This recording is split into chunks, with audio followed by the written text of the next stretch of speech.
ஐயனார் துணை அடுத்த வர எபிசோடில் பார்த்தீங்க அப்படின்னா, இந்த மாதிரி சேரனுக்கு கல்யாணம் பண்ணி வைக்கணும் அப்படின்னு சொல்லிட்டு வீட்டில் எல்லாரும் ரொம்பவே ஆர்வமாக இருக்காங்க. அப்போ தான் அடுத்த உள்ளவங்களுக்குலாம் கல்யாணம் பண்ண முடியும் அப்படின்னு சொல்லிட்டு பாண்டியன் பார்த்தீங்க அப்படின்னா, அவங்களோட லவ் பண்ணுற பொண்ணையே வீட்டில் போய் விட்டு வந்திருப்பாங்க. இப்போதைக்கு நமக்கு கல்யாணம் வேணாம், அண்ணனுக்கு கல்யாணம் ஆனதுக்கப்புறம் தான் நம்ம வந்து கல்யாணத்தை பற்றி யோசிக்க முடியும்னு சொல்லிட்டு பாண்டியன் அவங்க லவ் பண்ணுற பொண்ணையே வீட்டில் போய் விட்டுட்டு வந்திருப்பாங்க.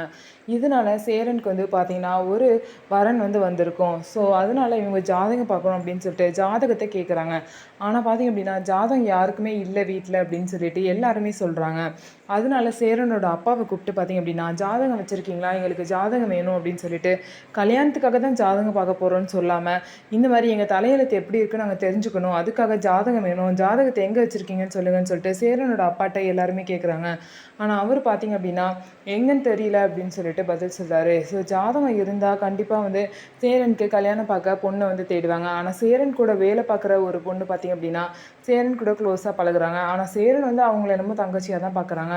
ஸோ இதுக்கப்புறம் என்ன நடக்க போகுது, சேரன் வாழ்க்கையில் எந்த பொண்ணு வந்து சேரனை கல்யாணம் பண்ணிக்க போகிறாங்க அப்படின்னு சொல்லிட்டு நம்ம வெயிட் பண்ணி பார்க்கலாம். ஸோ நம்ம வீடியோ உங்களுக்கு பிடிச்சிருந்தா நம்ம வீடியோவை லைக் பண்ணிக்கோங்க.